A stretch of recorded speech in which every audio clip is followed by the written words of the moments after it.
हाँ जी, नमस्कार। कैसे हैं आप? उम्मीद है आप सभी कुशल मंगल होंगे। स्वागत है आपका अपने इस YouTube चैनल एड्यूरोही नॉलेज वाइब पर। जैसे कि आपको पता है, हम आपके लिए डेली करंट अफेयर्स क्विज लाया करते हैं। मैं आपका अपना विजय भारत आप सभी का स्वागत करता हूं। आज है 1 मार्च 2025। स्वागत रहेगा आपका इस कक्षा में। ये आपकी कक्षा डेली सुबह 6:15 बजे अपलोड की जाती है अपने इसी YouTube चैनल एड्यूरोही पर। अगर आप इस कक्षा में आ ही गए हैं तो कक्षा को लाइक कर दीजिए, अपने दोस्तों के साथ इसे शेयर भी कर दीजिए। चैनल को आपने सब्सक्राइब नहीं किया है तो चैनल को सब्सक्राइब भी कर लेंगे, बेल आइकन बटन को भी प्रेस कर लेंगे ताकि समय से पहले आपको क्लासेस की नोटिफिकेशन मिलती रहे। सभी प्रतियोगी परीक्षाओं के लिए ये क्लास उपयोगी रहेगी। बिना देरी किए हुए शुरुआत करते हैं फर्स्ट क्वेश्चन से। ये क्वेश्चन जो आपको दिखाई दे रहा है, मैंने आपको होमवर्क में दिया था और मैंने कहा था इसका जवाब आप कमेंट बॉक्स में देंगे। कल मैंने आपको ये होमवर्क दिया था। किस किस ने जवाब दिया था इसका जल्दी जल्दी से बताने का प्रयास करेंगे। हाल ही में प्रसिद्ध रिक्त स्थान कवि अनिल जोशी का निधन हो गया है। Recently famous dash poet Anil Joshi has passed away. बहुत बेहतरीन कवि रहे हैं हमारे आधुनिक भारत के, और आप ये कह सकते हैं निबंधकार के रूप में भी इन्होंने अपना नाम कमाया। ठीक है जी, निबंधकार। तो जल्दी जल्दी से बता दीजिए। अगर आपने इसमें लिखा होगा ऑप्शन बी तो आपने अच्छा जवाब दिया है। हमारे भारत के प्रसिद्ध गुजराती कवि और निबंधकार अनिल जोशी अब इस दुनिया में नहीं रहे हैं, है ना। तो वैसे अगर देखा जाए इनका जन्म कब हुआ था? 28 जुलाई 1940 को इनका जन्म हुआ था। किसके घर में जन्मे थे ये? तो इनके पिताजी का नाम था रामनाथ, और इनकी जो माता जी का नाम क्या था? ताराबेन। ताराबेन और रामनाथ के घर पे पैदा हुए अनिल जोशी, जिन्होंने अपना नाम कमाया और बहुत सारी रचनाएं भी इन्होंने लिखी, और इनकी वजह से इनको काफी इनाम भी मिले। और इनकी हाल ही में मृत्यु हुई है। 26 फरवरी 2025 को इनकी मृत्यु हो गई थी, है ना। तो जैसे आपको ये बातें ध्यान में रखनी है।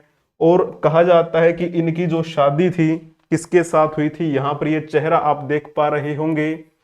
15 जुलाई 1975 को इनकी शादी हुई। किसके साथ में? तो नाम किसका आता है? भारती बहन का नाम आता है। क्लियर हुआ ये पॉइंट आपको? इस प्रकार से पॉइंट आपको इनके बारे में ध्यान में रखना है। अब इनके बारे में बहुत सारी रचनाएं लिखी गई। एक रचना जो है बड़ी प्रसिद्ध है, जिसकी रचना का नाम आता है कदाच। ये जो कदाच है ये क्या है? ये इनकी आप कह सकते हैं कविता संग्रह है। कविता संग्रह है। ठीक है जी। कदाच 1970 की बात है जब इन्होंने लिखी। इसके बाद में इनके बारे में कहा जाता है कि इन्होंने एक और भी रचना लिखी जो बड़ी प्रसिद्ध रही 1981 के आसपास में, जिसका नाम है बर्फना। कुछ ऐसा सा नाम था उसका, बर्फना, है ना। कुछ ऐसा सा नाम है जो आपको ध्यान में रखना है। बर्फना पंखी शायद उसका नाम है। वो आप एक बार चेक कर लीजिए। उसके बाद में फिर क्या होता है? फिर इनके बारे में कहा जाता है कि इन्होंने एक ऐसी रचना लिखी थी जिनकी वजह से इनको साहित्य अकादमी पुरस्कार से सम्मानित किया गया था। वो रचना कब आई थी? वो स्टैचू नाम की एक रचना थी। Statue, statue. और वो क्या था इनका? वो इनका निबंध संग्रह था। तो निबंध की दुनिया में भी अच्छे ये लेखक रहे और कवि तो थे ही, है ना। और इसकी वजह से ही इनको जो पुरस्कार मिला था, ये तो बात है 1988 के आसपास की, जब इन्होंने ये स्टैचू नामक निबंध संग्रह लिखा। इसी की वजह से इनको 2 सालों के बाद 1990 में क्या किया गया था? पुरस्कार दिया गया, साहित्य अकादमी पुरस्कार। ठीक है जी। यहां पर आप ऐसे लिख सकते हैं। चलिए, ये पॉइंट आपको क्लियर हो गया होगा इनके बारे में। ठीक है जी। तो चलिए नेक्स्ट क्वेश्चन की ओर हम चलते हैं बिना देरी किए हुए। इसका जवाब आप कमेंट बॉक्स में देने का प्रयास करेंगे। हाल ही में राष्ट्रीय विज्ञान दिवस रिक्त स्थान 2025 को मनाया गया है। Recently national science day is celebrated on dash 2025। आपको पता है राष्ट्रीय विज्ञान दिवस किसकी स्मृति में मनाया जाता है? कौन थे वो हमारे वैज्ञानिक? जल्दी जल्दी से बता देंगे। राष्ट्रीय विज्ञान दिवस के बारे में अगर आपको पता करना हो तो आपको पता होना चाहिए 28 फरवरी, यानी कल थी 28 फरवरी, आज 1 मार्च है ना? क्योंकि अभी 2025 जो है वो कैसा वर्ष है? वो तो सामान्य वर्ष है, सामान्य वर्ष है ना। मैंने आपको रीजनिंग की क्लास में बताया था सामान्य वर्ष और लीप वर्ष क्या होता है। तो सामान्य वर्ष में जो फरवरी के दिन होते हैं वो 28 दिन होते हैं, है ना। लीप वर्ष में 29 दिनों की फरवरी होती है, तो अब की बार 28 दिनों की ही है। तो 28 फरवरी को यानी कल ही ये दिवस मनाया गया, राष्ट्रीय विज्ञान दिवस। यहां पर आप ये देख पा रहे होंगे, ये कौन है? ये है हमारे प्रसिद्ध वैज्ञानिक चंद्रशेखर वेंकट रमन, चंद्रशेखर वेंकट रमन, है ना, जिनको हम शॉर्ट फॉर्म में किस नाम से जानते हैं? इनको हम सीवी रमन कहते हैं, है ना। सीवी रमन ने आज ही के दिन क्या किया था? आज ही के दिन, यानी आज नहीं बोलेंगे, कल बोलेंगे, क्योंकि कल की बात हो रही थी। 28 फरवरी, आज तो 1 मार्च है ना। 28 फरवरी 1928 की बात है जब इन्होंने क्या किया था? रमन प्रभाव की खोज की थी। रमन प्रभाव यानी जिसे हम रमन इफेक्ट के नाम से भी जानते हैं। इसी रमन प्रभाव की स्मृति में ही समर्पित है यह दिवस, जिसे हम क्या कहते हैं? राष्ट्रीय विज्ञान दिवस कहते हैं। ये पॉइंट आपको क्लियर हो गया होगा। स्पेक्ट्रोस्कोपी का नाम आपने सुना होगा। स्पेक्ट्रोस्कोपी का आधार है ये रमन प्रभाव। स्पेक्ट्रोस्कोपी का आधार, अगर वैसे देखा जाए, ये रमन प्रभाव है क्या जिससे पूरी दुनिया को ही फायदा हुआ था? 1928 में इन्होंने ये खोज की थी। अगर वैसे देखा जाए, कोई भी लाइट आ रही है, अगर वो किसी पारदर्शी ऑब्जेक्ट से टकराती है तो फिर ये क्या होती है? आप यहां पर देख पा रहे होंगे, अलग अलग कलर में वो डिवाइड होती हुई आपको नजर आती है। यानी आप ये कह सकते हैं ये एक ऐसा प्रोसेस है, process of change in wavelength of light, है ना। इस प्रकार से आप इसे बोल सकते हैं सादे शब्दों में समझने के लिए। वेवलेंथ ऑफ लाइट, जो लाइट आ रही है यानी जो प्रकाश आ रहा है उसकी वेवलेंथ में चेंज होने की जो प्रक्रिया है उसी को हम इसी प्रकार से समझते हैं, जिसकी खोज किसने की थी? सीवी रमन ने की थी 28 फरवरी के दिन। और 28 फरवरी को ही ये दिवस मनाया जाता है, जिसे हम क्या कहते हैं? राष्ट्रीय विज्ञान दिवस कहते हैं। अब बात ये करते हैं कि ये जो दिवस मनाया जाता है, इस दिवस को मनाने की शुरुआत कब की गई थी? तो 1986 में ये घोषणा की गई थी भारत सरकार के द्वारा कि हर 28 फरवरी को हम ये दिवस मनाया करेंगे। ठीक है, भारत सरकार के द्वारा घोषणा। अब बात ये आती है कि भारत सरकार को किसने कहा था? क्या? हाँ, बिल्कुल कहा था। तो यहां पर एक सेंटर का नाम आता है जिसे हम कहते हैं शॉर्ट फॉर्म में NCSTC। ठीक है, NCSTC के आप कह सकते हैं अनुरोध पर भारत सरकार ने ये घोषणा की थी कि हम ये दिवस मनाया करेंगे। अब NCSTC का मतलब क्या होता है? इसे अगर मैं हिंदी में पूरा नाम लिखूं इसका, तो आप ये कह सकते हैं राष्ट्रीय विज्ञान और प्रौद्योगिकी संचार परिषद, है ना, प्रौद्योगिकी संचार परिषद।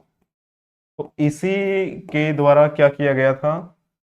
अनुरोध किया गया था भारत सरकार को कि ये दिवस हम मनाया करेंगे। ठीक है, अब फिर भारत सरकार ने घोषणा तो कर दी, लेकिन पहली बार ये दिवस कब मनाया गया था? पहली बार, तो मैं उस स्लाइड पे लिख देता हूं यहां पर।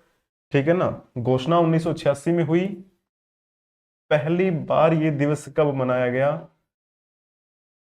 पहली बार ये दिवस आप लिख देंगे 28 फरवरी 1987 को, यानी अगले साल ही मना दिया गया। जिस साल घोषणा हुई उससे अगले साल ये दिवस हमने मनाया।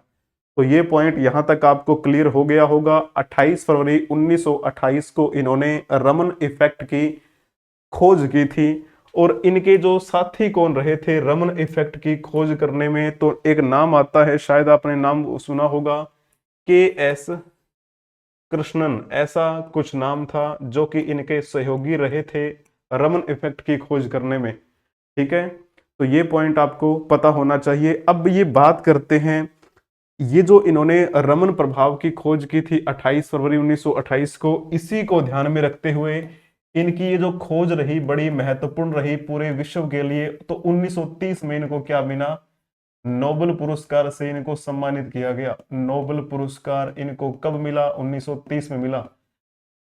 ठीक है, भारत के ये पहले वैज्ञानिक माने जाते हैं जिनको ये पुरस्कार मिला। इन्हीं की आप कह सकते हैं ये देन रही रमन प्रभाव। मेन अगर हम देखा जाए कहां से बिलोंग करते थे, ये तिरुचिरापल्ली, जो आपने नाम सुना होगा, वहां पर इनका जन्म हुआ था। इस प्रकार आपको बातें ध्यान में रखनी है। उम्मीद करता हूं आपको जो बातें हैं वो समझ में आई होंगी, है ना। चलिए जी, अभी हाल ही में जो हमारे भारतीय प्रधानमंत्री हैं उन्होंने कुछ बातें कही कि विज्ञान के प्रति उत्साहपूर्ण भाव रखने वाले लोगों, विशेषकर हमारे युवा अन्वेषकों को राष्ट्रीय विज्ञान दिवस की बधाई। आइए विज्ञान और नवाचार को लोकप्रिय बनाते की दिशा में कार्य करते रहें और एक विकसित भारत के निर्माण के लिए विज्ञान का लाभ उठाते रहें। इस दिवस को मनाने का एक लक्ष्य ये भी है कि हम अपने जो वैज्ञानिक दृष्टिकोण से बहुत सारे प्रयोग हुए हैं, बहुत सारी गतिविधियां हुई हैं, उनको हम देखें, उनसे हम कुछ सीखें और भविष्य में कुछ और अच्छा बेहतरीन करें। जो भी हमारे वैज्ञानिक हुए हैं उनका हम कह सकते हैं कि एक सम्मान करें। तो इसी वजह से ये दिवस मनाया जाता है वैज्ञानिक दृष्टिकोण से। ठीक है ना। अब यहाँ पर बात करते हैं, जो भी इच्छुक हैं विज्ञान में रुचि रखते हैं उनको प्रोत्साहित करना है ना। इस प्रकार से यहाँ पर आपको पता है हर बार कोई ना कोई थीम रखी जाती है, चाहे कोई भी दिवस हम मनाते हो। ठीक इसी प्रकार यहाँ अगर हम देखें, राष्ट्रीय विज्ञान दिवस की थीम जो है वो क्या रखी गई है 2025 के लिए, ये आपका होमवर्क रहेगा। इससे कुछ समय पहले की मैं बात कहूं तो बहुत सारी यहां पर क्या है, 2019 में इस दिवस की थीम रखी गई थी जनता के लिए विज्ञान और जनता का विज्ञान। 2020 में इस दिवस को जब मनाया गया तो थीम थी हमारी विज्ञान में महिलाएं।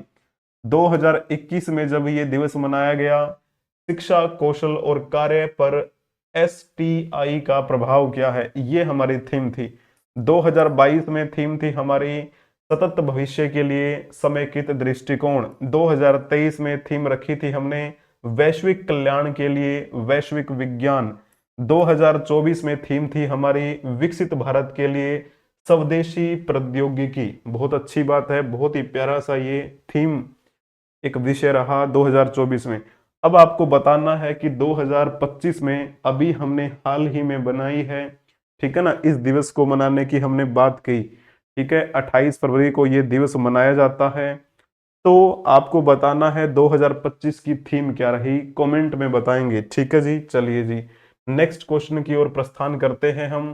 थर्ड क्वेश्चन आपकी स्क्रीन पर दिखाई दे रहा है, बताने का प्रयास करेंगे। तो यहां पर आपकी स्क्रीन पर दिखाई दे रहा है क्वेश्चन, रिक्त स्थान ने गांधीनगर में राष्ट्रीय फोरेंसिक विज्ञान विश्वविद्यालय के तीसरे दीक्षांत समारोह को संबोधित किया। जल्दी जल्दी से आपको बताना है क्या आएगा जवाब इसका। Dash addressed the third convocation of the national forensic science university in Gandhinagar. Gandhinagar तो आपको पता ही होगा कहां पर है, ये तो है जी गुजरात में। तो आप कहेंगे जी हाँ इतना तो हमें पता ही है।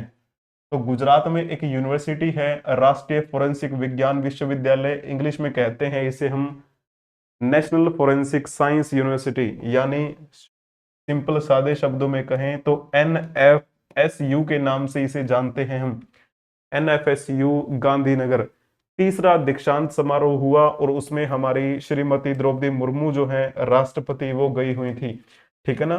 तो यहाँ पर थोड़ी सी मैं बात करूंगा इसके बारे में भी, थोड़ा सा मैं बता देता हूं जो हमारी द्रौपदी मुर्मू है उनके बारे में, ठीक है ना। द्रौपदी मुर्मू जो है कौन से नंबर की राष्ट्रपति हैं, तो 15वीं राष्ट्रपति हैं वर्तमान में। ये क्लियर हो गया होगा आपको पॉइंट, ठीक है ना। कब इन्होंने शपथ ग्रहण की थी, तो 25 जुलाई 2022 को ये क्या हुआ था, इन्होंने शपथ ग्रहण की राष्ट्रपति के रूप में, शपथ ग्रहण। अब आपको ये तो पता होगा कि राष्ट्रपति को शपथ कौन दिलाता है। राष्ट्रपति को शपथ दिलाते हैं हमारे CJI, chief justice of India. तो जब इन्होंने 2022 में शपथ ग्रहण की थी, उस समय थे हमारे चीफ जस्टिस ऑफ इंडिया, उनका नाम था एन.वी. रमणा। एन.वी. रमणा कौन से नंबर के सीजेआई रहे थे, 48वें सीजेआई रहे थे, है ना। उसके बाद में तो आपको पता है और भी बदले जा चुके हैं, ठीक है। उसके बाद में अभी वर्तमान की दृष्टि से देखा जाए तो आप कहेंगे कौन है वर्तमान में, जस्टिस संजीव खन्ना है। तो मैं आपको ये क्वेश्चन पूछता हूं होमवर्क के लिए, एन.वी. रमणा के बाद में 49वें जो हमारे सीजीआई थे वो कौन आए। 50 में की जो बात मैंने आपको बहुत बार बताई है ना, क्या नाम था उनका, डी.वाई. चंद्रचूड़। तो डी.वाई. चंद्रचूड़ 50वें नंबर के सीजीआई रहे। और अभी क्या है, वर्तमान में 51वें नंबर के सीजीआई की भूमिका निभा रहे हैं जस्टिस संजीव खन्ना। ये पॉइंट आपको पता हो ही गया होगा, जस्टिस संजीव खन्ना का नाम आपको ध्यान में रखना है, ठीक है। जस्टिस संजीव खन्ना ने कब ग्रहण की थी अपनी शपथ, तो 11 नवंबर 2024 को इन्होंने सीजीआई के रूप में शपथ ली। तो इनको शपथ किसने दिलाई, संजीव खन्ना जो है, जस्टिस संजीव खन्ना। तो इनको शपथ दिलाई श्रीमती राष्ट्रपति जो है हमारी द्रौपदी मुर्मू ने। राष्ट्रपति को शब्द दिलाने का काम होता है सीजीआई का, सीजीआई को शब्द दिलाने का काम होता है राष्ट्रपति का, ठीक है। तो एक दूसरे को ये शब्द दिलाया करते हैं। लेकिन आपको पता है जब ये राष्ट्रपति बने उनको शब्द दिलाई थी एन.वी. रमणा ने। अब जो 51वें संजीव खन्ना बने हैं सीजीआई, उनको शब्द दिलाई हमारी माननीय श्रीमती द्रौपदी मुर्मू ने। तो 15वीं राष्ट्रपति के रूप में काम कर रही हैं वर्तमान में। आपके लिए मैंने एक क्वेश्चन पूछा है और वो क्वेश्चन आपका क्या है, 49वें सीजीआई कौन थे। कमेंट में ये भी बताएंगे आप। दो क्वेश्चन हो गए हैं आपके होमवर्क के, तो आपको बताना है। वापिस आ जाइए यहां पर, राष्ट्रीय फोरेंसिक विज्ञान विश्वविद्यालय का तीसरा दीक्षांत समारोह है, यानी 3 बार ही इन्होंने दीक्षांत समारोह बनाया होगा। तो आप अंदाजा ही लगा पा रहे होंगे कितने साल पुरानी ये यूनिवर्सिटी हो सकती है। तो कब इसकी शुरुआत की गई होगी, तो ये 2020 में स्थापित हुई थी, ज्यादा पुरानी नहीं है, 2020 में स्थापित। हालांकि जब ये स्थापना हुई तो इसका वैसे जो नाम लिया जाता है वो कहते हैं ये गुजरात फोरेंसिक नाम से जानी जाती थी। इसे हम कहते थे GFSU, कुछ ऐसा इसका नाम था, गुजरात फोरेंसिक साइंस यूनिवर्सिटी। बाद में इसका नाम जो है वर्तमान में जो हम ले रहे हैं राष्ट्रीय फोरेंसिक विज्ञान विश्वविद्यालय। तो 2023 में जो है इसे क्या कर दिया गया था, इसे अंतरराष्ट्रीय स्तर का घोषित कर दिया गया। यानी ये जो यूनिवर्सिटी है इंटरनेशनल लेवल की है ये, ठीक है ना। और युगांडा में भी इसका क्या हुआ है, एक परिसर खुला हुआ है। युगांडा में भी इसका एक आप कह सकते हैं कैंपस है। इसके अलावा जब हम बात करते हो इसके और कैंपस कहाँ कहाँ है, तो मध्य प्रदेश की जब आप राजधानी की बात करते हैं भोपाल में, ठीक है। इसके अलावा जब आप असम में जाएंगे तो असम की राजधानी गुवाहाटी में भी इसका मुख्यालय, मतलब इसका एक कैंपस खुला हुआ है इस यूनिवर्सिटी का। इसके अलावा जब आप त्रिपुरा में जाएंगे तो त्रिपुरा में भी है, ठीक है। और आप जब जाएंगे मणिपुर में तो मणिपुर में भी आपको इसका एक कैंपस दिखाई दे जाएगा, राष्ट्रीय फोरेंसिक विज्ञान विश्वविद्यालय यानी नेशनल फोरेंसिक साइंस यूनिवर्सिटी, जो कि मूल रूप से गांधीपुर में स्थापित की गई 2020 में। तो इस प्रकार आपको कुछ बातें जो है वो ध्यान में रखनी है। यहाँ पर जैसे देखा जाए किस प्रकार की शिक्षा को हम बढ़ावा देने की बात कर रहे हैं, फोरेंसिक, ठीक है। सीआईडी में आपने वो सीरियल देखा होगा, फोरेंसिक लैब में हमेशा वो डॉक्टर सालुंके बैठे रहते थे। तो जाहिर सी बात है वो क्या करते हैं, वो जांच करते हैं। तो जांच के आधार पे यहाँ पर शिक्षा दी जाएगी, वास्तविक शिक्षा दी भी जानी चाहिए, तभी हम हमारा भारत आगे बढ़ पाएगा, ठीक है। वरना ऐसे कुछ कॉलेज आपको दिखाई दे जाएंगे जहां पर पैसों में भी काम हो जाता है। ऐसे अनगिनत आपको कॉलेज मिलते हैं, है ना, घर बैठे ही स्टडी कर लेते हैं, लेकिन ज्ञान नहीं होता है तो फिर उसका फायदा भी नहीं है।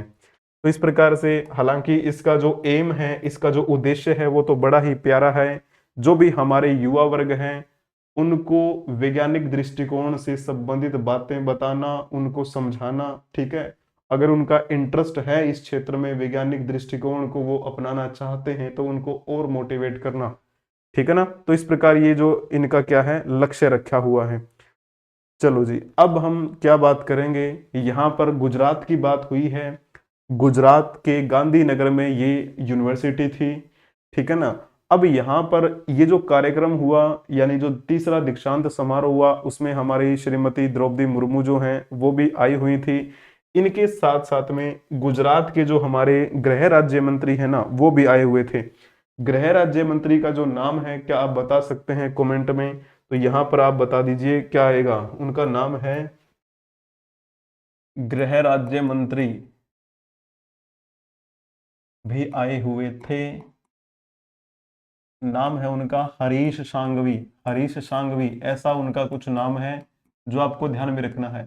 अब बात करते हैं, ये जो यूनिवर्सिटी जो मैंने आपको बताई है, ये यूनिवर्सिटी गृह मंत्रालय के अधीन आती है।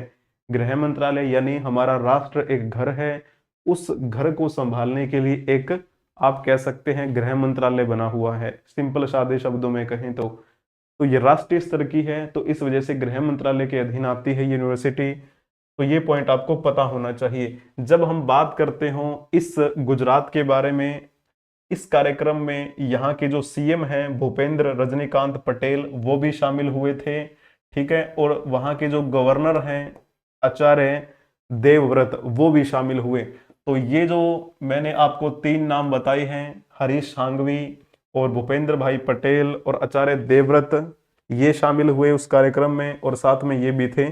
तो मेरा मकसद केवल इतना ही है, आपको रटवाना भी नहीं है, आपको कहानी सी बता देनी है, और आपको ये चीजें जो है वो याद भी हो जाएंगी। अब जैसे बात करते हैं विधानसभा की, विधानसभा में अध्यक्ष की भूमिका कौन निभा रहे हैं वहां पर, तो नाम आता है शंकर भाई चौधरी का।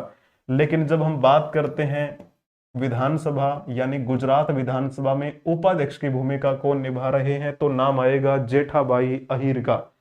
अब यहां पर फोटो तो मैंने लगाई नहीं, किसकी फोटो नहीं लगाई, तो मैंने लीडर होते हैं जो अपोजिशन के लीडर होते हैं, नेता प्रतिपक्ष के जो लीडर होते हैं, उनकी फोटो नहीं लगाई मैंने। नेता प्रतिपक्ष की फोटो मैंने नहीं लगाई, कारण क्या है ही नहीं, है ही नहीं। कौन नहीं है? नेता प्रतिपक्ष है नहीं यहाँ पे गुजरात में। अब आपको मैंने जब असम के बारे में मैंने बताया था, असम में विधानसभा की 122 सीटें हैं। पंजाब के बारे में मैंने बताया था, पंजाब में 117 सीटें हैं। और अपना जो उत्तर प्रदेश है वहां पर 403 सीटें हैं। लेकिन जब हम बात कर रहे थे तो लीडर ऑफ अपोजिशन के बारे में मैंने आपको बताया भी था। अब यूपी के बारे में जब बताया था तो मैंने बताया था दूसरी सबसे बड़ी जो पार्टी है वो आपकी कौन सी थी, समाजवादी पार्टी थी, है ना। इस प्रकार से, तो जैसे अगर हम बात कर रहे हों गुजरात के बारे में, गुजरात की मैंने ऑफिशियल जब वेबसाइट को चेक किया तो वर्तमान की दृष्टि से जो मैंने देखा, तो वहां पर कितने हैं विधानसभा के विधायक, कितने बने हुए हैं, यानी उनकी पूरी लिस्ट है मेरे पास, तो वो 180 विधायकों की लिस्ट है, ठीक है। वैसे जब आप कहीं और सर्च करेंगे, कोई बुक में देखेंगे, लूसेंट वगैरह बुक हो या इंटरनेट पर देखेंगे, तो आपको ऐसा देखने को मिलेगा कि गुजरात में विधानसभा की जो सीटें हैं वो 182 हैं, ठीक है ना। तो वर्तमान में जो विधायक हैं वो 180 हैं। 180 विधायकों की लिस्ट वहां पर बनी हुई है इनकी ऑफिशियल वेबसाइट पर, तो वहीं से मैंने उठाया था, ठीक है। तो टोटल 180 मान के मैं चलता हूं, मोटा मोटा अगर मैं आपको समझाऊं, नेता प्रतिपक्ष होने की अहर्ताएं क्या है, नेता प्रतिपक्ष कब बनाया जाता है। एक तो होती है सत्तारूढ़ पार्टी जिसका बहुमत होता है ना। जो बहुमत वाली पार्टी होती है, यानी मान के चलो 180 है, 180 टोटल हुए, 180 में से अगर किसी के पास 60 भी आ जाते हैं तो वो बहुमत, सॉरी 90 भी आ जाते हैं तो वो बहुमत में आ जाती है। लेकिन यहाँ तो बीजेपी जो पार्टी है उनके पास 161 विधायक हैं, तो ये तो बहुमत से बहुत आगे हैं। और दूसरी जो बड़ी पार्टी है वो क्या है, इंडियन नेशनल कांग्रेस है जिनके पास 12 विधायक हैं। और अहर्ता क्या होती है नेता प्रतिपक्ष बनाए जाने की, जो दूसरी जो सबसे बड़ी पार्टी होती है ना, उसके कम से कम टोटल के अगर हम देखें टोटल से 10% उनके विधायक होने चाहिए। मान के चलो जो मैंने आपको बताया भी था मैथमेटिक्स में 180 तो टोटल हुए, अगर इसका 10% निकालना हो तो कितने बनते हैं, तो ये 0 से 0 0 से 0, यानी जो दूसरी पार्टी होगी ना, दूसरी बड़ी पार्टी, उसके पास कम से कम 18 विधायक तो होने ही चाहिए। ठीक है ना, ये वर्तमान के डाटा के अनुसार बता रहा हूं जो उनकी ऑफिशियल वेबसाइट पर है। तो 18 विधायक हैं कम से कम, तो नेता प्रतिपक्ष बनाने के वो दावेदार हैं। लेकिन यहां तो 18 नहीं है, यहां पर तो 12 ही है, तो नेता प्रतिपक्ष नहीं है। इस वजह से मैंने यहां पर आपको फोटो नहीं दिखाई है। ठीक है जी, ऐसे होती है बातें। तो कम से कम टोटल की 10% अगर हो दूसरी पार्टी के पास विधायकों की लिस्ट, तो फिर वो बना सकते हैं।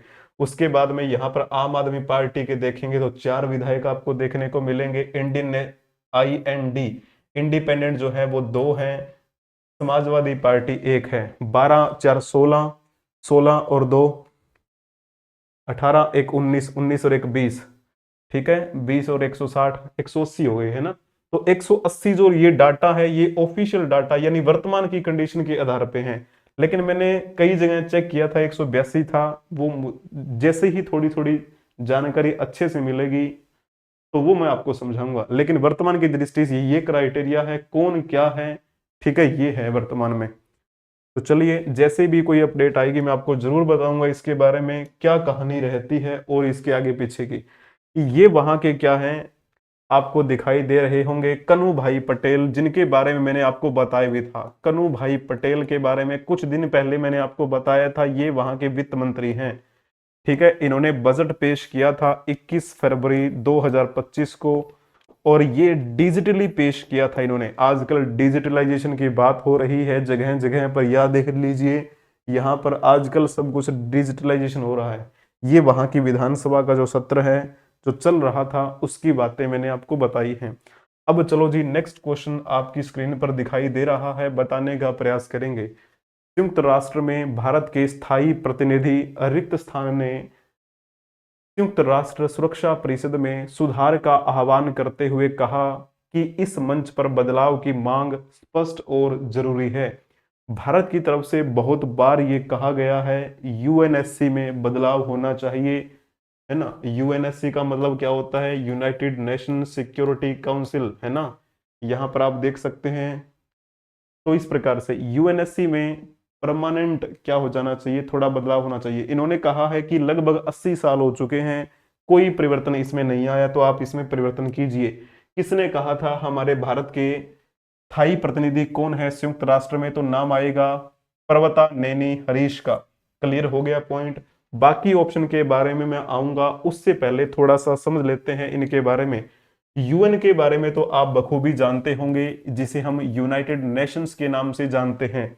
UN के वर्तमान में सेक्रेटरी जनरल कौन है, एंटोनियो गुटेरस हैं, पुर्तगाल से बिलोंग करते हैं ये। यहां पर इनके द्वारा कुछ बातें लिखी गई हैं, वो आप पढ़ सकते हैं। In the end, it comes down to values. We want the world our children inherit to be defined by the values enshrined in UN Charter: peace, justice, respect, human rights, tolerance and solidarity. ठीक है, तो ये कौन है, ये है UN के secretary general.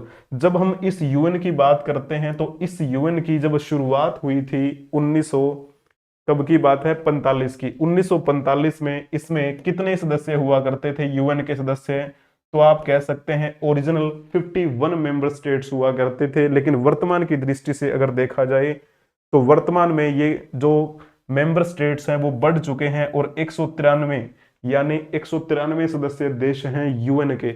इस UN की कुछ मेन बॉडीज के बारे में हम बात करेंगे। इस मेन बॉडीज में जो आज का क्वेश्चन मैंने बनाया वो है सिक्योरिटी काउंसिल पर, है ना। सिक्योरिटी काउंसिल में बदलाव होना चाहिए, क्यों होना चाहिए थोड़ा सा मैं जिक्र करूंगा इसके बारे में भी। लेकिन थोड़ा सा पहले चलो बता ही देता हूं। यूएनएससी, यूएनएससी इसमें आपको पता है टोटल कितने सदस्य होते हैं? इसमें 15 सदस्य होते हैं। 15 में से 5 जो होते हैं ना, 5 तो वो होते हैं जो परमानेंट होते हैं, परमानेंट है ना। इन परमानेंट्स को क्या बोला जाता है? इनको बोला जाता है परमानेंट 5 बोला जाता है ना, परमानेंट 5। और इनको कह सकते हैं हाई 5 भी बोला जाता है, ऐसा भी आपने सुना होगा। और जो 10 होते हैं, 10 सदस्य वो होते हैं जो नॉन परमानेंट होते हैं, है ना। तो इसमें भारत भी क्या है, भारत भी सदस्य बनना चाहता है, भारत भी परमानेंट इसमें सदस्य बनना चाहता है। लेकिन इन पांचों के पास एक वो होती है, वीटो पावर होती है। ठीक है, भारत को बनाने के लिए यानी इसमें परमानेंट सदस्य बनाने के लिए बाकी राजी हो भी जाते हैं, लेकिन चाइना वाले आपको पता है ये वीटो पावर लगा ही देते हैं लगभग। ऐसा भी आपने बहुत बार देखा भी होगा। ठीक है, बाकी राजनीति है। ठीक है, तो इस प्रकार से आपको बातें ध्यान में रखनी है। बाकी फिर दोबारा से मैं आऊंगा इसी बात पर। ये जो 5 परमानेंट हैं, 10 नॉन परमानेंट हैं, उससे पहले थोड़ा सा व्यवस्थित क्रम में समझ लीजिए मेन बॉडीज कौन कौन सी हैं। तो सबसे जो मेन होती है वो होती है जनरल असेंबली, यानी संयुक्त राष्ट्र महासभा जिसे बोल देते हैं, यूएनजीए जिसे बोल देते हैं। ठीक है ना, सबसे मेन आप यही मान के चल सकते हैं, यही मेन वो है। यानी जितने भी यूएन के सदस्य देश होंगे ना, वो इस यूएनजीए के सदस्य ही होंगे। इसका मतलब आप ये मान के चलिए, यूएनजीए नाम से ही पता चल रहा है संयुक्त राष्ट्र महासभा, यानी जहां पर सभी आके बैठते हों। ठीक है, बाकी जो चर्चाएं होती है नए रूल्स एंड रेगुलेशन बनाना, वो तो एक अलग विषय है ही, आपको वैसे समझना है। तो पहले जब इस यूएन में जब इसकी स्थापना की गई थी 1945 में, तब इसमें 51 मेंबर स्टेट थे। वर्तमान में 193 सदस्य देश हैं। उसके बाद में यूएनजीए के बारे में थोड़ी बात मैं आपको बताता हूं। यूएनजीए यानी इसके अगर वर्तमान के जो हमारे प्रेसिडेंट हैं, इसके अध्यक्ष कौन हैं, तो यहां पर आप देख सकते हैं फिलेमोन यांग इसके वर्तमान में क्या है, अध्यक्ष की भूमिका निभा रहे हैं।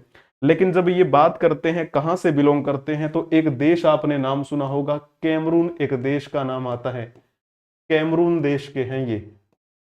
और अभी जो इस यूएनजीए का कौन सा सत्र चलेगा, तो आप ये कह सकते हैं 79th सेशन चल रहा है, 79th।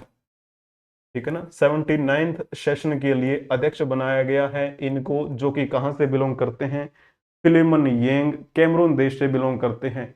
क्या कहना है इनका, बड़ा अच्छा कोट है, unity in diversity for the advancement of peace, sustainable development and human dignity for everyone everywhere. ठीक है, बहुत अच्छी बात है। लेकिन जब मैं आपको बात बताऊं इस यूएनजीए के बारे में, यूएनजीए क्या कहा था मैंने, यूनाइटेड नेशन जनरल असेंबली। इसकी शुरुआत मैंने जाहिर सी बात है 1945 में मैंने बताई थी, लेकिन यूएनजीए का पहला सत्र कहा जाता है 1946 में शुरू हुआ था। इनकी ऑफिशियल वेबसाइट के अनुसार मैंने लिखा है। ठीक है ना, यहां पे ऐसे लिख देता हूं, फर्स्ट सेशन जब हुआ 1946 में, उस समय इसके अध्यक्ष कौन बनाए गए थे, तो वो जो अध्यक्ष बनाए गए थे वो कहां से बिलोंग करते थे, पोल हेनरी, एक पोल हेनरी बाक ऐसा कुछ नाम था उनका, जो कि कहां से बिलोंग करते थे, बेल्जियम से बिलोंग करते थे, पोल हेनरी बेल्जियम से बिलोंग करते थे। एक क्वेश्चन आपने बहुत बार पढ़ा होगा, पहली महिला अध्यक्ष यूएनजी की कौन रही थी। ठीक है, ये तो पहले अध्यक्ष भी बोल सकते हैं, यानी मैं ऐसे बोल सकता हूं, पहले अध्यक्ष पोल हेनरी। फिर जब मैं अगर आपको बताऊं इनके बारे में, पहली महिला अध्यक्ष कौन थी, पहली महिला अध्यक्ष यूएनजी की, संयुक्त राष्ट्र महासभा की पहली महिला अध्यक्ष होने का श्रेय किसको दिया जाता है, तो विजया लक्ष्मी पंडित का नाम आपने सुना होगा। विजया लक्ष्मी पंडित, पंडित जवाहरलाल नेहरू की बहन थी, सभी को याद होगा।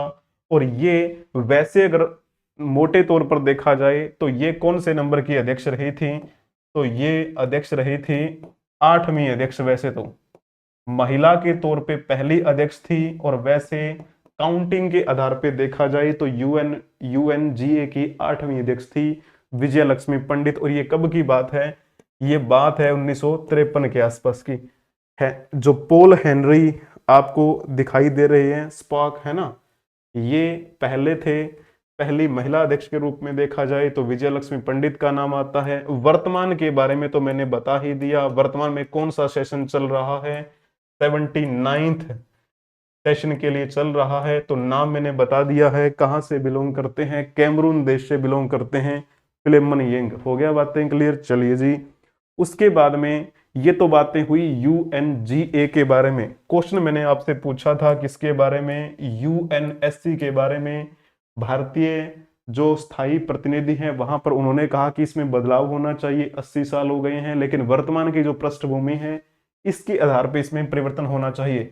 यूएनएससी है ना जी, यूएनएससी। ये पॉइंट थोड़ा सा समझने का प्रयास कर लेते हैं हम।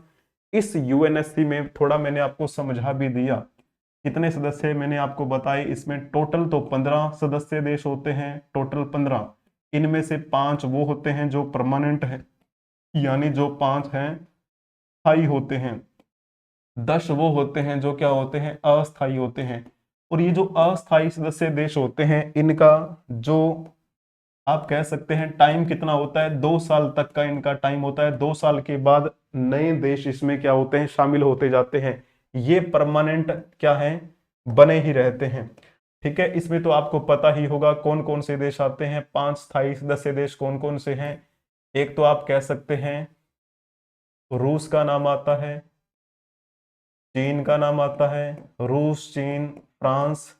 इसके अलावा अगर देखा जाए तो यूनाइटेड किंगडम का नाम आता है, यूएसए का नाम आता है। तो ये 5 इसमें स्थायी सदस्य देश हैं, पांचों के पास वीटो की पावर होती है। तो जब इनका सेशन चलता है, वर्तमान में आपको पता है 2025 चल रहा है, और 2025 की आज तारीख कितनी हो गई है, 1 मार्च हो गई है। यानी आप ये कह सकते हैं आज से इस यूएनएससी में अध्यक्ष कौन बन जाएंगे, डेनमार्क इसका अध्यक्ष बन जाएगा। ठीक है, मार्च शुरू हो चुका है आज। कल आपको पता है 28 फरवरी थी। तो ये फोटो जो थी मैंने कल ही रात पीडीएफ में ऐड की, तो इन्होंने अभी तक अपनी ऑफिशियल वेबसाइट पे ये अपडेट नहीं किया है। ये जो आपको दिखाई दे रहा है ना, ये बॉक्स था, ये बॉक्स कल जब आप सर्च करेंगे तो इस पर आया जाएगा, डेनमार्क पर। यानी आज से डेनमार्क अध्यक्षता करेगा यूएनएससी में। हर महीने अध्यक्षता बदलती चली जाती है। कल तक क्या था, कल तक चाइना था, कल तक था चाइना इसमें अध्यक्ष। ठीक है ना, हर महीने बदलती जाती है। तो अब आपके मन में आ रहा होगा कि ये जो अध्यक्ष हैं ये किस प्रकार से बनते हैं। ये जो लिस्ट बनी बनी हुई है ना, 2025 के 12 महीनों की बनी हुई है। ठीक है, दिसंबर में स्लोवेनिया इसकी अध्यक्षता करेगा। इस लिस्ट में वो भी हैं जो परमानेंट हैं, कुछ वो भी हैं जो नॉन परमानेंट हैं। जैसे चाइना, जो फरवरी अभी बीत गई है, कल समाप्त हुई, तो फरवरी में चाइना इसमें अध्यक्षता कर रहा था। और ये तो स्थायी है ना, तो मैं स्टार लगा देता हूं स्थायी पर, ये स्थायी रहा। उसके बाद में यहां पर जो आने वाले हैं ये क्या है, अस्थायी सदस्य देश आएंगे। उसके बाद में जो रूस आएगा, रूस भी क्या रहेगा आपका, ये स्थायी सदस्य देश है। बाकी सारे के सारे जो आपको दिखाई दे रहे हैं, फ्रांस की बात करें, फ्रांस भी इसमें क्या है, स्थायी है। बाकी और इसमें स्थायी नहीं है। यानी 2025 में जब देखेंगे अध्यक्षता करने वाले 3 इसमें स्थायी नाम आएंगे, एक तो चाइना, फ्रांस और रशियन फेडरेशन जिसे रूस कह देते हैं। ठीक है, तो ये जो मैंने बाकी जो नाम बताए हैं वो किस प्रकार से हैं। जैसे अल्जीरिया है वो 2025 तक रहेगा, उसके बाद इसकी समाप्ति हो जाएगी। मैंने कहा 2 साल का टर्म रहता है 10, है ना, अस्थायी सदस्य देशों का। डेनमार्क जो है जो अभी अध्यक्षता करने जा रहा है मार्च में, आज से अध्यक्षता करेगा ये, इसका टाइम 2026 तक रहेगा। ग्रीस जो है वो मई में अध्यक्षता करेगा, 2026 तक रहेगा। गोयाना 2025 में इसका एंड हो जाएगा इसी साल। पाकिस्तान 2026 में, पाकिस्तान भी जुलाई में अध्यक्षता करेगा इसकी। पनामा 2026 है ना, उसके बाद सोमालिया 2026। बाकी जो बच गए हैं वो 2025 तक उनका टाइम है। हर 2 साल के बाद क्या होते हैं, यहाँ पे नए सदस्य देश आते हैं। अब यहाँ पे मैंने आपको 2 बातें बताई। क्या क्या बातें मैंने बताई, मैंने आपको बताया कि यूएनजीए क्या होता है और यूएनएससी क्या होता है ना। जो भी यूएन के सदस्य हैं वो यूएनजीए के सदस्य हैं, ये तो आप समझ गए। लेकिन जो भी यूएन के सदस्य हैं, क्या जरूरी ये है कि वो यूएनएससी के सदस्य हैं? आप ये कह देंगे कि हाँ कुछ हद तक, लेकिन लगभग जब आप देखेंगे ना, ऐसे आपको पूरी दुनिया में 50 देश आज भी ऐसे मिल जाएंगे जो यूएनएससी में कभी भी सदस्य नहीं बने हैं, नॉन परमानेंट भी नहीं बने हैं, नॉन परमानेंट भी उन्होंने अध्यक्षता नहीं की है कभी। 50 देश ऐसे हैं जो इस यूएन के सदस्य हैं। इन 193 देशों में उनका नाम आता है, लेकिन इस यूएनएससी में वो कभी इस प्रकार से उनका नाम यहां पर नहीं देखा गया किसी भी लिस्ट में। ऐसे 50 देश आपको मिल जाएंगे, ये बात इनकी ऑफिशियल वेबसाइट पर लिखी हुई है। ठीक है जी, तो चलो ये पॉइंट हो गया होगा क्लियर आपको। यहां पर तो मैंने आपको 4 ऑप्शन दिए थे। के संजय मूर्ति के बारे में तो आपको पता ही है। के संजय मूर्ति कौन है? ये आप कह सकते हैं ये आईएएस अधिकारी। कौन से कैडर के रहे थे? हिमाचल प्रदेश कैडर के, हिमाचल प्रदेश कैडर। अब बात करते हैं वर्तमान में किस भूमिका में है ये के संजय मूर्ति। तो ये कैग की भूमिका निभा रहे हैं। कैग क्या होता है? Controller and auditor general of India, जिसके बारे में मैंने आपको कुछ दिन पहले बताया भी था। इसके बारे में तो आपको पता ही होगा, है ना। कैग, कैग के बारे में कौन कौन से अनुच्छेद में आपको देखने को मिला? 148 से लेकर 151 जो आपका आर्टिकल है इंडियन इंस्टीट्यूशन में, तो वो कैग से संबंधित है, जिसके बारे में आपको पता होगा। थोड़ी दिन पहले मैंने आपको बताया भी था, जब उन्होंने रिपोर्ट जारी की थी दिल्ली में शराब नीति के बारे में। उन्होंने कहा था कि 2000 करोड़ रुपए का घाटा हुआ है दिल्ली सरकार को। तो वो जो कैग की ही रिपोर्ट थी, तो उस समय मैंने कैग के बारे में आपको बताया भी था। गिरीश चंद्र मुर्मू थे पहले तो कैग, उसके बाद में अब कौन बनाए गए हैं? के संजय मूर्ति बनाए गए हैं। तो के संजय मूर्ति इससे पहले क्या कर रहे थे? तो इससे पहले ये आपके कह सकते हैं उच्च शिक्षा विभाग में सचिव थे। हमारा जो शिक्षा मंत्रालय होता है उसमें 2 विभाग होते हैं। एक तो होता है उच्च शिक्षा विभाग, एक होता है स्कूली साक्षरता और स्कूली शिक्षा और साक्षरता विभाग। तो ये जो हमारे शिक्षा मंत्रालय का उच्च शिक्षा विभाग था, उसमें मुख्य सचिव की भूमिका निभा रहे थे। अब क्वेश्चन ये उठता है कि वहां पर अब कौन है? ये तो यहाँ आ गए हैं, कैग बना दिए गए हैं, तो वहां पर अब कौन है? तो वहां पर फिर नाम आएगा डॉक्टर विनीत जोशी का। विनीत जोशी उनकी जगह पर क्या बना दिए गए हैं? उच्च शिक्षा विभाग में सचिव बना दिए गए हैं, उच्च शिक्षा विभाग के सचिव। ये पॉइंट भी आपको क्लियर हो गया होगा। रटने की कोई आवश्यकता नहीं है, कई बार हो जाती हैं बातें आपसे क्लियर। ऑप्शन सी क्या है? डॉक्टर विवेक जोशी। ये जो डॉक्टर विवेक जोशी है, इसको मैं एक बार रब कर दूं, कोई दिक्कत नहीं, क्योंकि मैंने वहां पर भी आपको ये बातें समझा ही दी। तो जब मैं बात करता हूं विवेक जोशी के बारे में, ये पहले क्या थे? हरियाणा के सचिव थे, हरियाणा के मुख्य सचिव थे ये। ठीक है, अब इनको क्या बना दिया गया है? अब इनको ले गए हैं भारतीय निर्वाचन आयोग में, और उनको क्या पदभार दे दिया है? इनको चुनाव आयुक्त बना दिया है, चुनाव आयुक्त बना दिया है इनको। और एक थे हमारे ज्ञानेश कुमार, चुनाव आयुक्त थे, उनको बना दिया गया है मुख्य चुनाव आयुक्त, यानी आप कह सकते हैं चीफ इलेक्शन कमिश्नर बना दिया है ज्ञानेश कुमार को, उनका प्रमोशन हो गया है, ये चुनाव आयुक्त बना दिए गए हैं। ठीक है, इस प्रकार आपको पॉइंट ध्यान में रखना है। कौन से, जब हम बात करें अब हरियाणा के मुख्य सचिव कौन है, क्योंकि पहले ये थे, अब यहां पर नाम आएगा अनुराग रस्तोगी का। अब यहां पर आ गए हैं अनुराग रस्तोगी, रस्तोगी,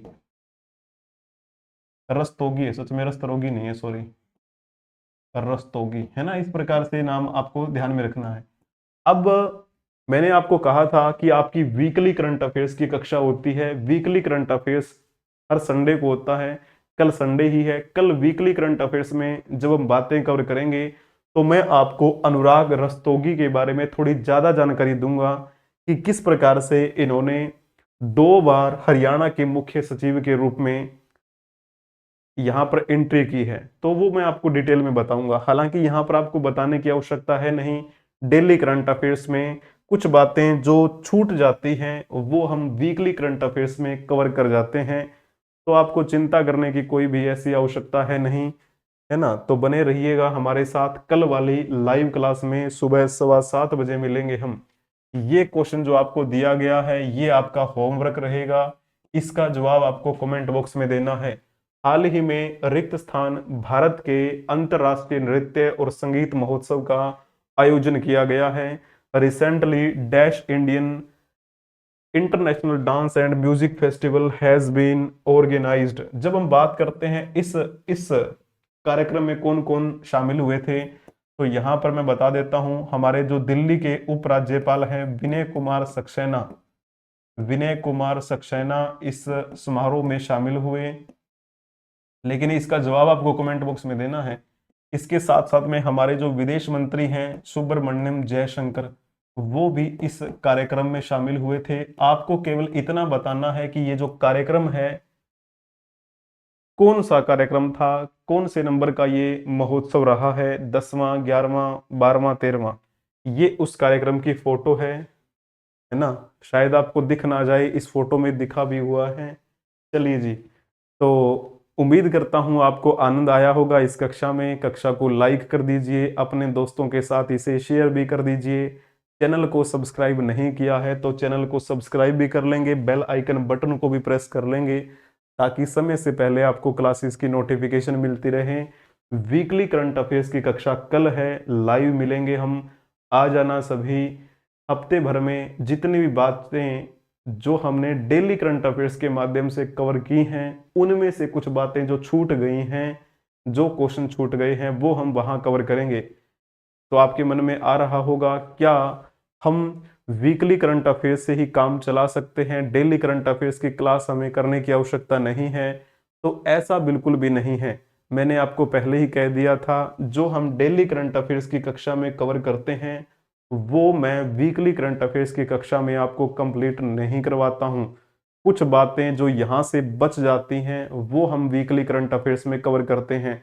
इसका मतलब ऐसा नहीं है कि वो क्लास फीकी रहती है, बिल्कुल भी नहीं। वो भी क्लास बड़ी उम्दा रहती है। लाइव कक्षा होती है आपकी सुबह 7:15 होती है, वो संडे को, हर संडे को होती है वो, है ना। जब से शुरू की है हमने तब से ऐसा कोई भी दिन नहीं बीता है जिस दिन हमने वो क्लास ना कवर की हो।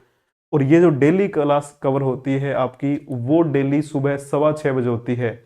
वीकली वाली सुबह 7:15 होती है। ठीक है, 1 घंटे का फर्क रहता है। तो लाइव मिलिएगा कल हमसे, हम मिलते हैं उस कक्षा में। और आप हमें किसी भी सोशल मीडिया प्लेटफॉर्म के माध्यम से फॉलो कर सकते हैं, चाहे फेसबुक हो, Twitter, x, Instagram, WhatsApp channel, Telegram channel, मौज, हिप्पी, जोश, शेयर चैट, किसी भी सोशल मीडिया प्लेटफॉर्म पर आप हमें फॉलो कर सकते हैं। उम्मीद करता हूं आपको ये कक्षा पसंद आई होगी। आज 1 मार्च शनिवार के दिन की क्लास रही ये। कल संडे है तो संडे को वीकली करंट अफेयर्स में मिलते हैं। नमस्कार, जय हिंद।